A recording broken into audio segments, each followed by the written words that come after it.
How many times has your business evolved? Now, depending on where you are in your business journey, you may be too new in business for an evolution.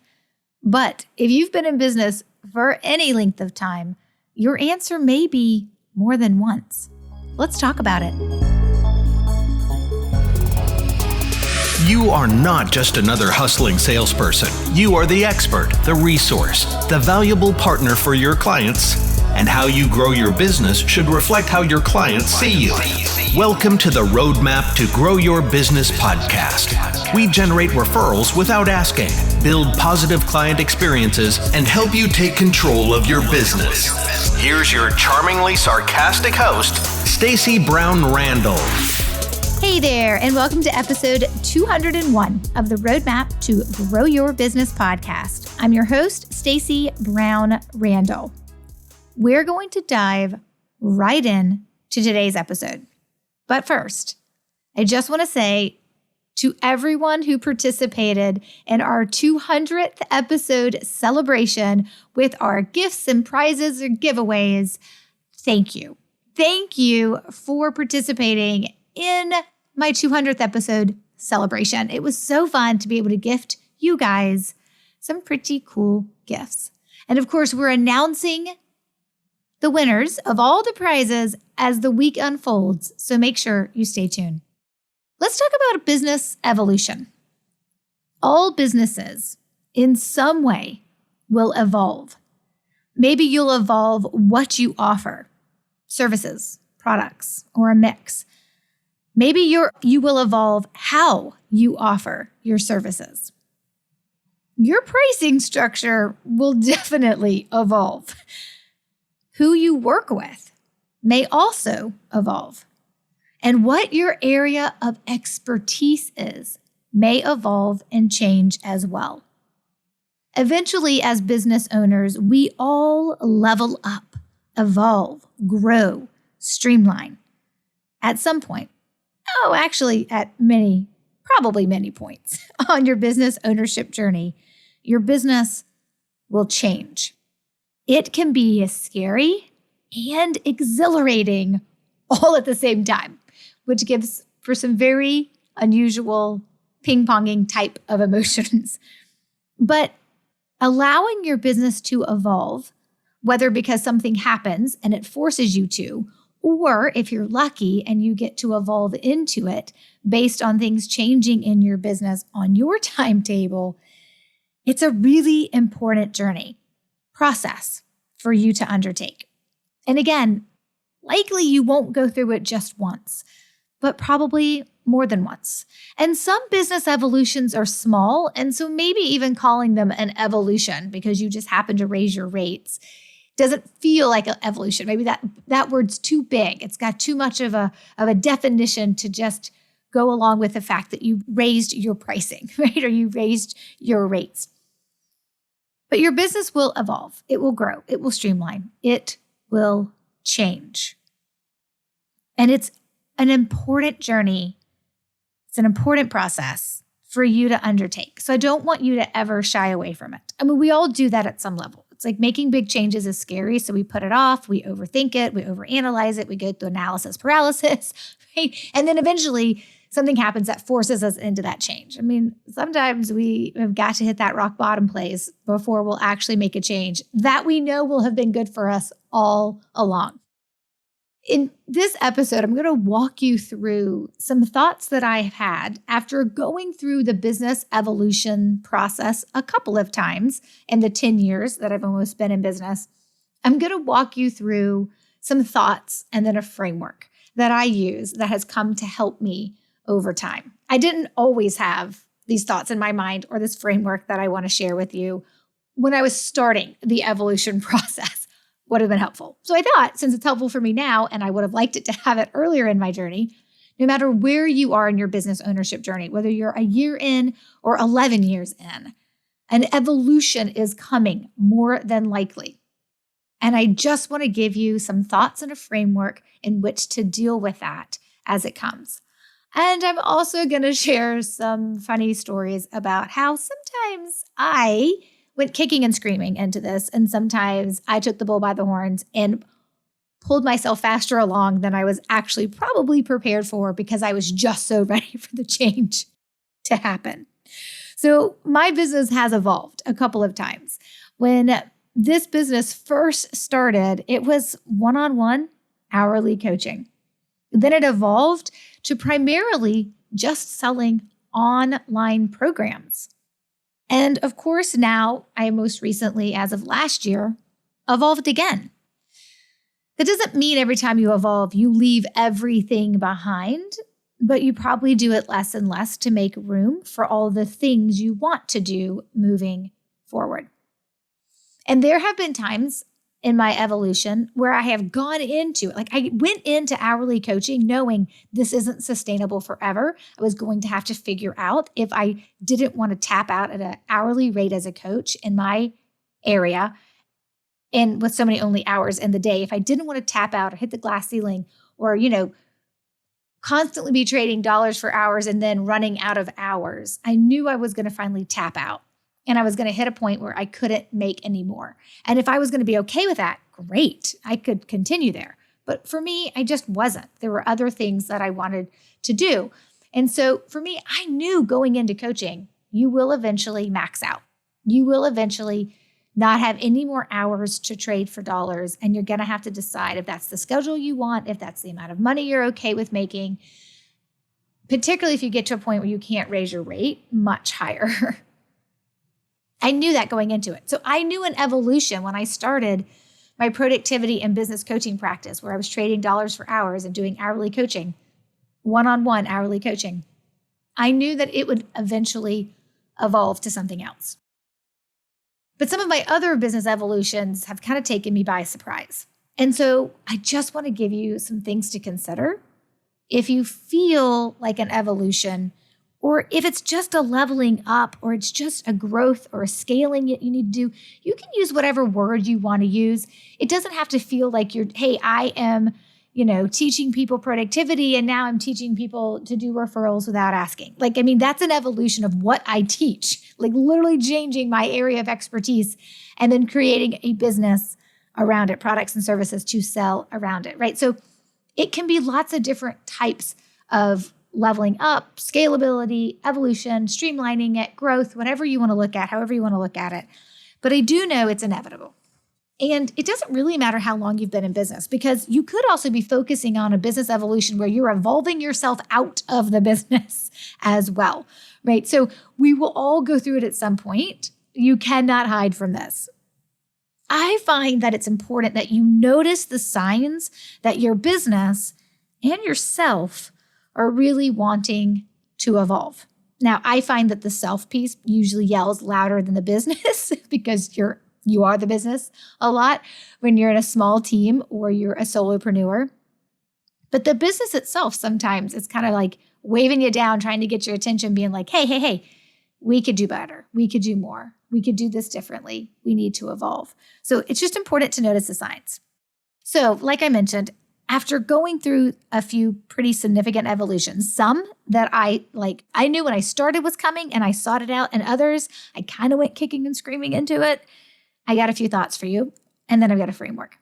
So let's start with these thoughts. Number one, when you find yourself thinking, though most of the time it's probably going to feel like daydreaming, but when you find yourself thinking or daydreaming about shifting something in your business, it's from pressure, it's from overwhelm, it's from happiness or a lack of happiness, notice what has happened to prompt that. Did you get fed up with something? Why? Do you not want to work with a certain type of client because of a situation you just dealt with that type of client? Or do you not want to find yourself in a certain position or situation again? Why?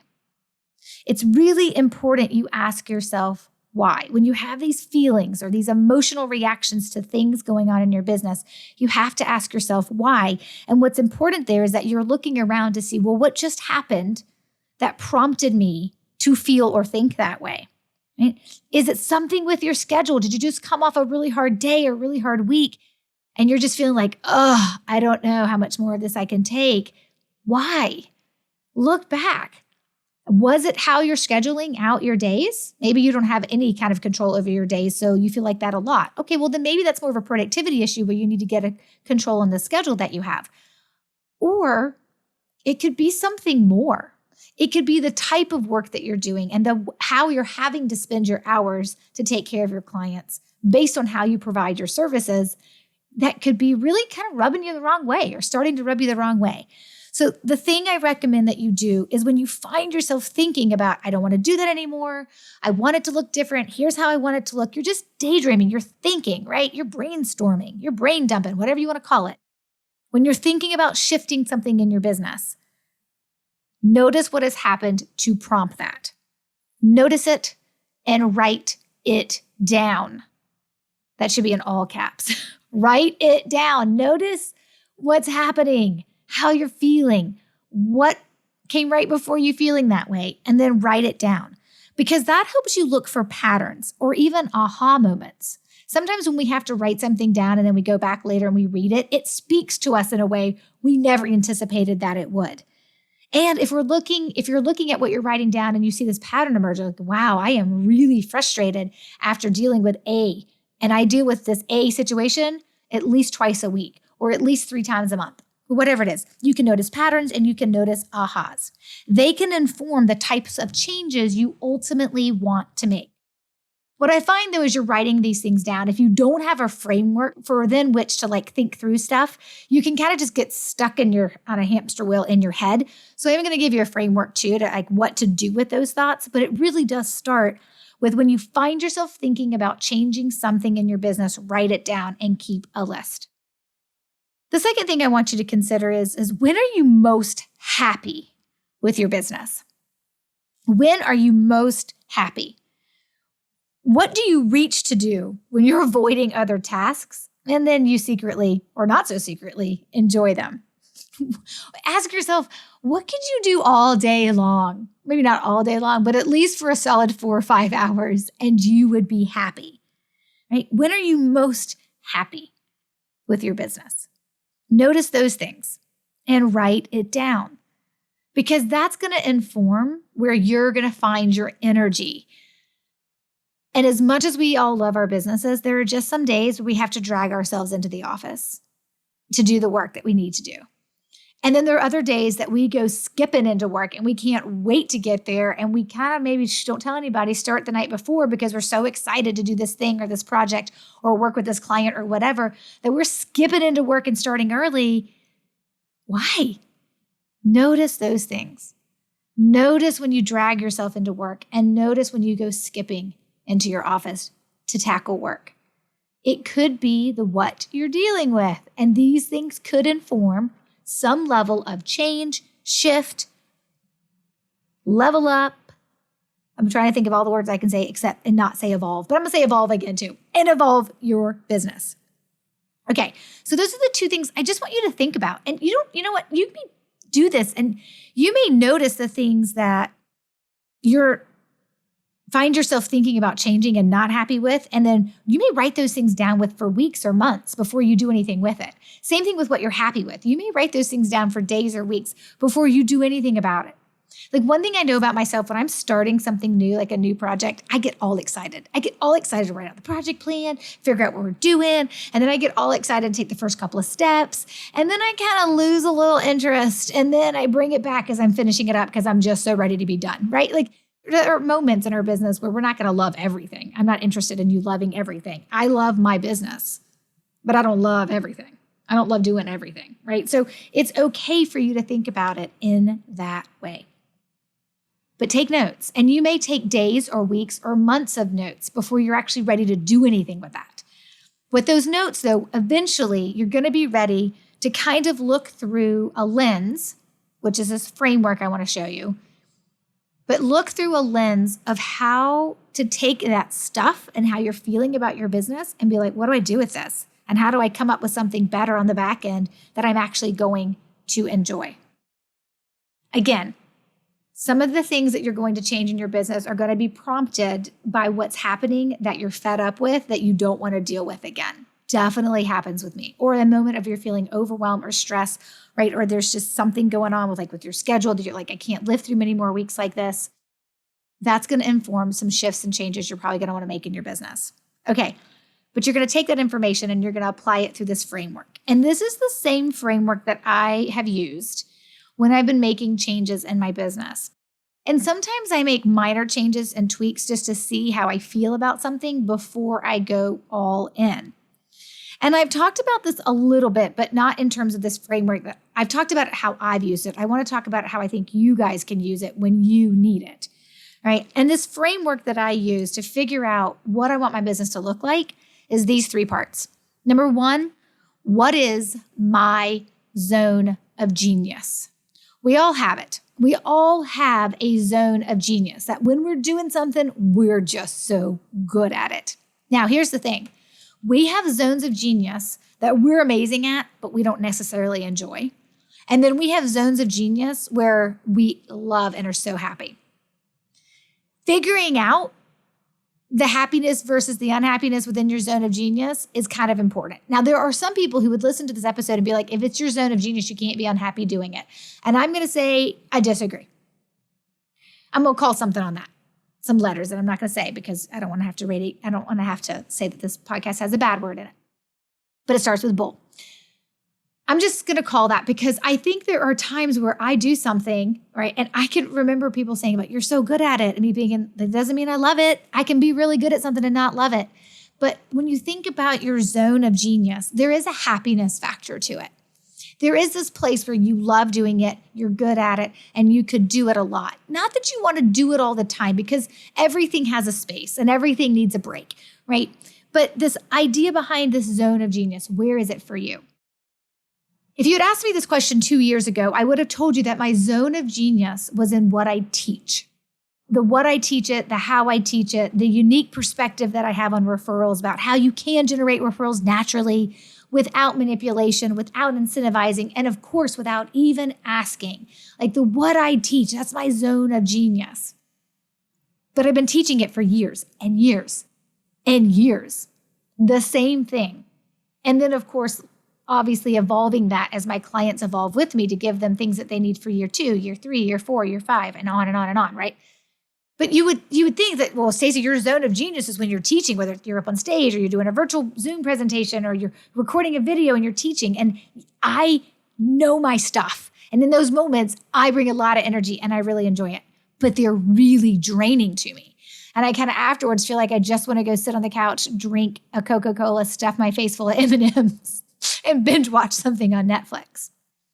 What I realized that I really enjoy doing that doesn't drain me afterwards, which really feels like my zone of genius, is answering questions. When people have actually consumed what I'm teaching, that I didn't have to teach them live. They consumed it through a recording, right? They watched a video, and then they come to me with their questions.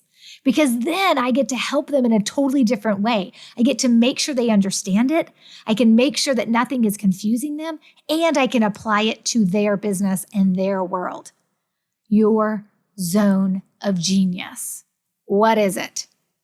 It's kind of an important one you're going to want to know. The second part of the framework is your sweet spot. And it's your sweet spot of what you offer and how you offer it. Now, I mentioned that my business has evolved some, right? So we evolved from hourly one-on-one coaching, where people sign like twice a month coaching contracts with me, where they would coach with me for 6 months or a year, right? So consistency from a revenue perspective was awesome. I always knew on January 1st, pretty much what I was going to make throughout the year until December 31st. But I went from that hourly one-on-one coaching to online programs. And what I never paid attention to was that I was going to miss the connection. I wasn't going to miss the connection of wanting, 6 hours a day, one-on-one sessions for 6 hours a day for 2 or 3 days a week. I didn't miss that. I'm going to be honest with you.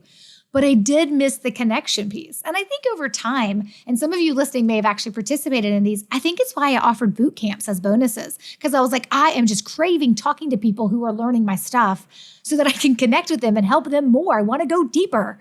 And so I did these like 4 weeks and 6 week boot camps. We did a couple in 2020 and 2021. And I had done some before that as well. But I think that's why I was always looking to do the boot camp because I was looking for that connection. So then I started paying attention to, wait a minute. Sometimes it's not only what you offer, it's how you offer it. Because I had gone from all connection, hour after hour after hour, one-on-one coaching, to very, very little connection. A lot of it just being people buying an online program and me communicating with them via email-ish through a portal that we use, right? And then adding in my VIPs where I did get some one-on-ones, but even that became quarterly over time. Even my inner circle became quarterly over time. Like it wasn't enough. I hadn't found the sweet spot of me making sure I was operating in my zone of genius of like the what I teach, the what I do, the how I offer it, right? So it's that sweet spot of how you offer it, but also what you offer. So going from one-on-one coaching to online courses, I removed the connection piece and didn't realize how much I was actually going to miss it. So I started experimenting to bring it back, right? In 2019 and 2020. And then of course in 2021, everything kind of came to a head and we completely shifted some things before we got to the end of the year. I really thought it was going to be a 2022 shift. And I had a business buddy who was like, you are being scared and you are not manning up and you're just not doing what you need to do. You need to do it in fourth quarter. And I was like, ha, ha, ha, it'll be second quarter of 2022. And then as 2021 evolved and as that year kind of continued, I was like, no, she's right. I have to launch this in 2021. I am desperate to do this. I'm so excited. I can't wait. So we evolved again. And you've heard me talk about building a referable business, this new program plus coaching that I offer. I'm not going to give you the details here. There are other episodes where you can find it, and we can put some information in the show notes and link to it in the show notes as well. But what I want you to understand is that I was looking for my sweet spot of the what I offer and the how I offered it. And what I recognized is that I wanted to have connection with the people who were learning from me. I didn't want to have to necessarily teach them live.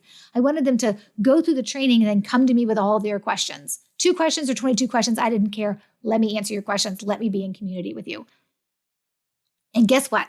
That leads to where your clients get their best results.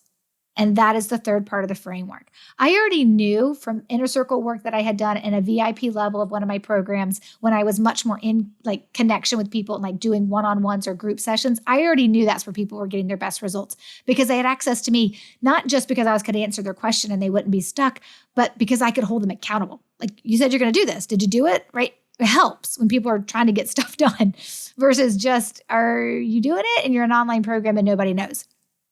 So I already knew that me having accountability, people having access to me and me being able to hold them accountable is where my clients were starting to get their best results. When they knew a check-in was coming with me and they were preparing for it and they knew they had to give me what they had done and what results they had received.